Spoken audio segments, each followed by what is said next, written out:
बघा बाळांनो, आपल्याला बायॉन्ड फोर्स शिकायचा आहे. काय असतो बायॉन्ड फोर्स आणि का शिकावा लागतो?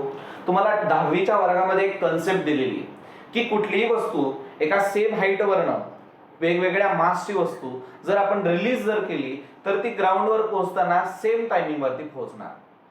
मग बघा, हा कापड आहे, एक 20-30 ग्रामचा कापड.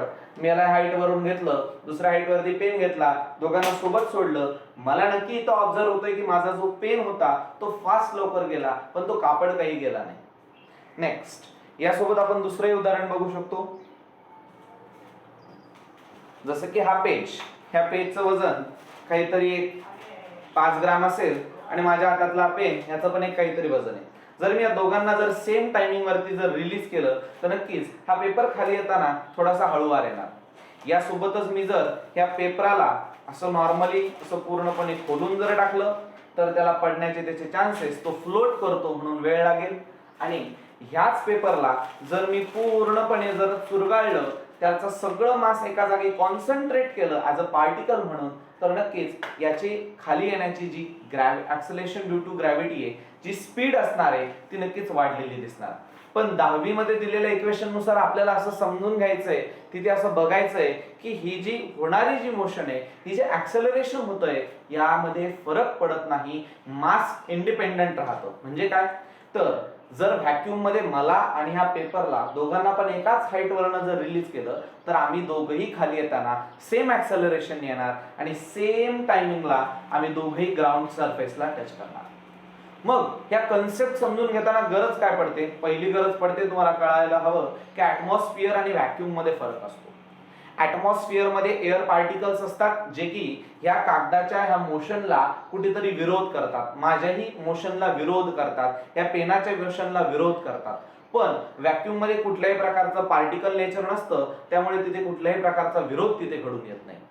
नेक्स्ट काय असतं बघा, बायॉन्ड फोर्स का शिकायचा?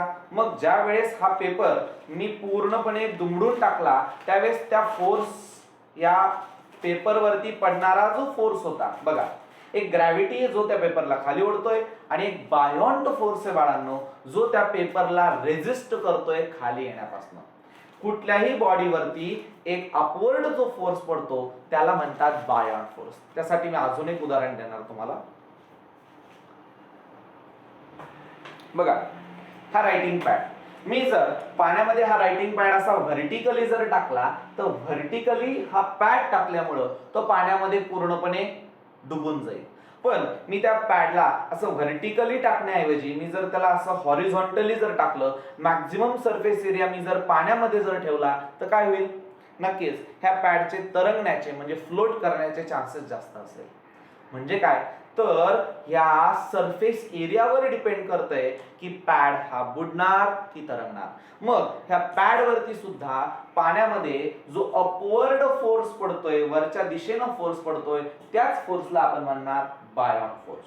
हा फोर्स पाण्यामध्ये पडतो, हवेतही पडतो आणि मग प्रत्येक वेळेस त्या बॉडीला अपलिफ्ट करण्याचं काम म्हणजे उचलून धरायचं काम हा बायॉन्ड फोर्स करत असतो, जो की ग्रॅव्हिटीच्या अपोजिट असतो. बघा, नेक्स्ट, मी जर यासोबतच जर कधी प्लेनचं उदाहरण दिलं, मी प्लेन मधून पॅरा जम्पिंग करतोय, म्हणजे मी एका हाईट वरती जाऊन तिथून मी जम्प मारतोय. मी जर नुसतं जम्प जर मारली तर मी फुल स्पीडने खाली येणार. पण जर मी जम्प मारताना माझ्याकडे पॅराशूट आहे आणि ते जर पॅराशूट उघडलं तर पॅराशूटची ती जी विंग आहे त्याच्या एवढ्या मोठ्या त्या सरफेस एरियाला अपोज करावं लागेल. या सगळ्या रेझिस्टन्सला, जे ऍटमॉस्फेरिक एअर आहे ते सगळं त्याला अपोज करेल आणि अपोज केल्यामुळं माझी खाली येण्याची जी स्पीड आहे ती जराशी कमी होईल. हे सगळे युजेस तुम्हाला लक्षात ठेवायचे बायॉन्ड फोर्स आहे, जेणेकरून तुमच्या लक्षात येईल की तुम्ही रिअल लाईफ मध्ये जे उदाहरण बघत आहात ऍक्सलरेशन ड्यू टू ग्रॅव्हिटीचं, हे वेगळं असतं इन्स्टेड ऑफ व्हॅक्यूम. मी त्याचा एक व्हिडिओ सुद्धा तुमच्या 10वीच्या लेक्चर सुरू झाल्यानंतर तुमच्या ग्रुपवरती टाकेल, ज्या युट्यूबच्या लेक्चरमध्ये तुम्हाला पाहायला मिळेल की नेमकं एक्झॅक्टली व्हॅक्यूम मध्ये दोन वस्तू, म्हणजे अक्षरशः तुम्ही एक पंख जरी घेतला पक्षाचा आणि एक 50-100 किलोचा गोळा जरी घेतला आणि त्या दोघांना जर रिलीज जर केलं तर व्हॅक्यूम मध्ये दोघेही खाली येण्याची जी टायमिंग असते ती एकदम सेम टू सेम असते, स्पीड मध्ये कुठलाही फरक पडत नाही. This is what you are going to study in this gravitation. But before that you should know what is buoyant force. So buoyant force काय, कुठल्याही बॉडीच्या सरफेस एरियावर डिपेंड करणारा हा फोर्स आहे जो की अपवर्ड लिफ्ट देण्याचं काम करतो. That is what the buoyant force. Next, या चॅप्टरच्या शेवटीलाच मी तुम्हाला पहिले सांगितलं की वेट आणि फोर्स मधलं रिलेशन शो केलंय. ऍक्च्युली तुम्हाला 10th स्टँडर्डलाच एक सेपरेट पॉइंट आहे की मास आणि वेट मधला डिफरन्स आहे. What is mass, what is weight. Actually तर डायरेक्टली 8वीला तुम्हाला वापर करायला सांगितलंय. त्यांनी सांगितलंय की weight is nothing but the force that act on the body. मग बॉडीवरती ऍक्ट करणारा फोर्स हाच त्या बॉडीचं वेट असतो. असा नेमका का असतो याचं कारण तुम्हाला कळायला मिळेल इन द 10th स्टँडर्ड. वापर केलाय 8वीच्या वर्गात.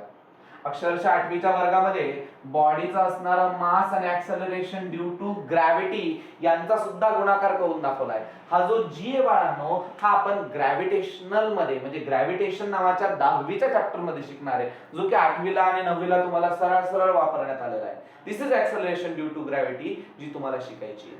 याची किंमत पण बहुधा तुम्हाला पाठ असेल, 9.8 मीटर पर सेकंड स्क्वेअर. मग ही सगळी जी बेस असतो तो तुम्हाला ग्रॅव्हिटेशन मध्ये कामाला येणार. नेक्स्ट काय महत्वाचं आहे, ह्या चॅप्टर मध्ये फोर्स आणि प्रेशर बद्दल काही तुम्हाला इक्वेशन्स दिलेली आहेत आणि न्यूमरिकल दिलेले आहेत. बाळांनो, शाब्दिक उदाहरणांची तयारी तुमची असायला पाहिजे. 10च्या पॉवर मध्ये असणारे गुणाकार तुम्हाला आले पाहिजे, भागाकार आले पाहिजे. तुम्हाला डेसिमल पॉइंट सरकवता आला पाहिजे, डेसिमल पॉइंट कमी करता आला पाहिजे, डेसिमल पॉइंट तिथे देता आला पाहिजे. त्यानुसार पॉवर ऍडजस्टमेंट आणि त्यांचे असणारे सगळे इंडायसेसचे क्वेश्चन्स तुमचे सॉल्व्ह असायला पाहिजे. त्यासोबतच सगळ्यात महत्त्वाचं असतं ते म्हणजे 10वीला खूप जणांना युनिटचं ज्ञान नसतं. सिस्टम ऑफ युनिट तुम्हाला कळायला पाहिजे. काय असतं त्याची एक छोटीशी माहिती देतो.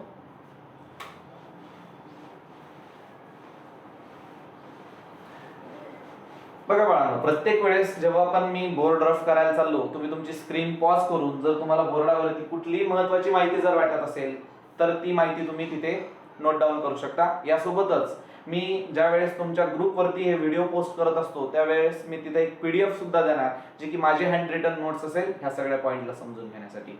सो मी तुम्हाला बोलत होतो सिस्टम ऑफ युनिट्स.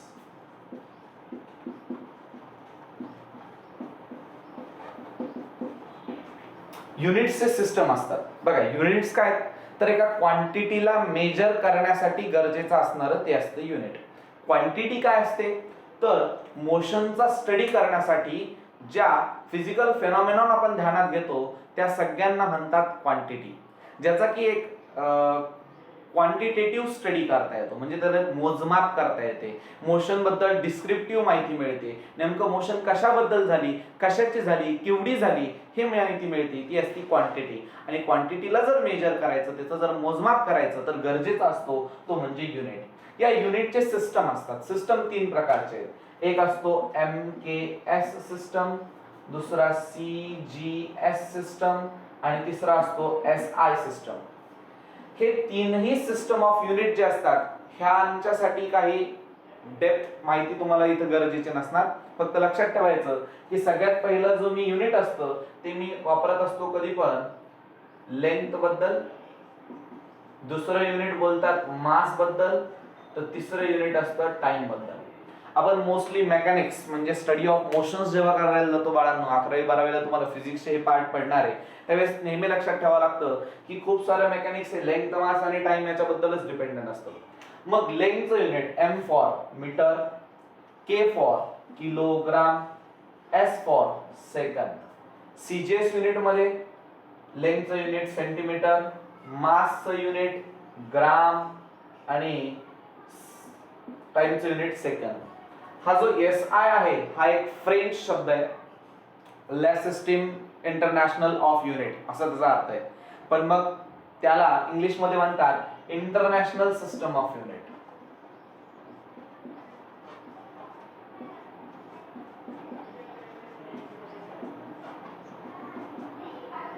याचा फ्रेंच शब्द याच्यासाठी सांगितला की इथे SI दिसतं आणि इथे इंटरनॅशनल सिस्टम ऑफ युनिट दिसते. खरं वाटतं सर ते आहेच पाहिजे, खरं तर तो एक फ्रेंच शब्द आहे आणि त्या फ्रेंच शब्दावरून हे सगळं बनवण्यात आलेलं आहे. मग का गरजेचं आणि हे काय असतं तर आपण हे युनिट जर लक्षात जर ठेवले तर त्याचं कन्व्हर्जन करणं सोपं जातं. बघा, आपण काही युनिट पण बघून घेऊया. हे रफ करतो मी, पॉज करू शकता तुम्ही तुमची स्क्रीन आणि लिहून घ्या.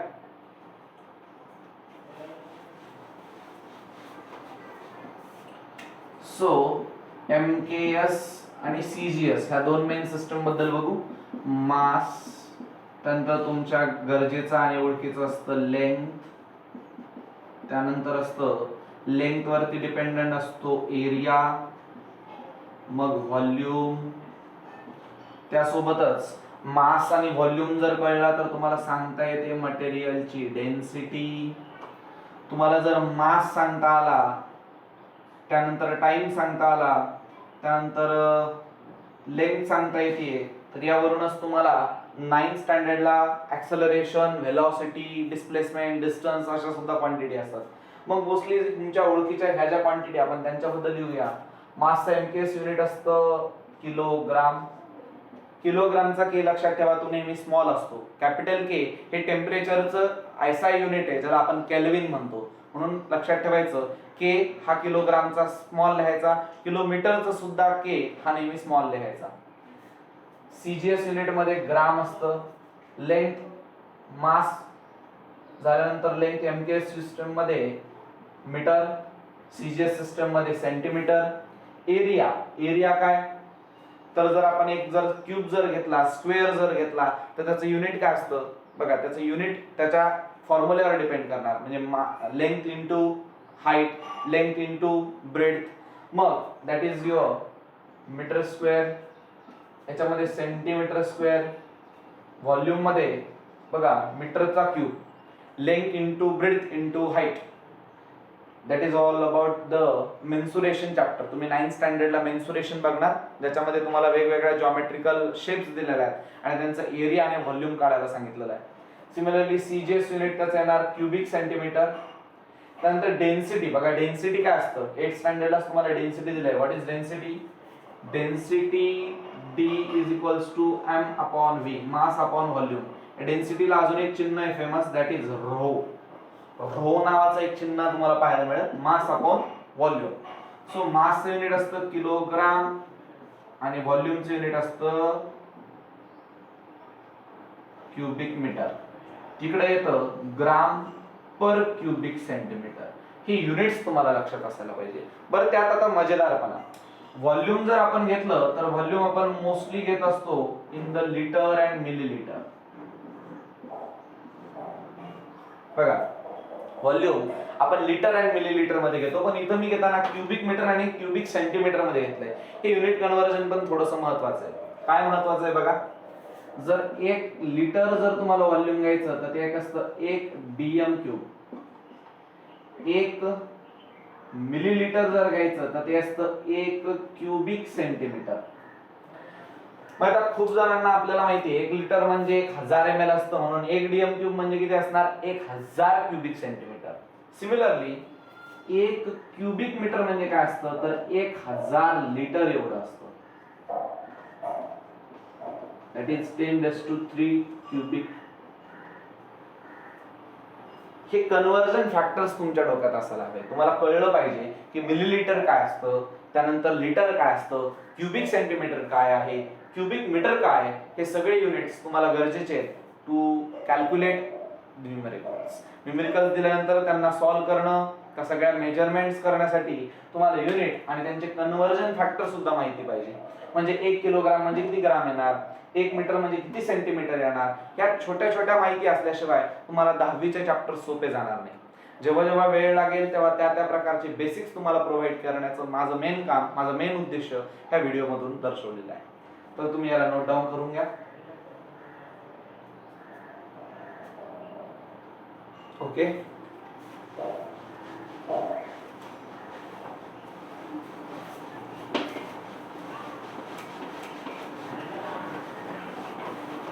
नेक्स्ट ग्रॅव्हिटीशी रिलेटेड एक छान छोटीशी टर्म इथं त्यांनी इथे सांगितलेली आहे. रिलेटिव्ह डेन्सिटी नावाचा पॉइंट दिला आणि त्यांनी सांगितलं की relative density is nothing but the specific gravity of that material.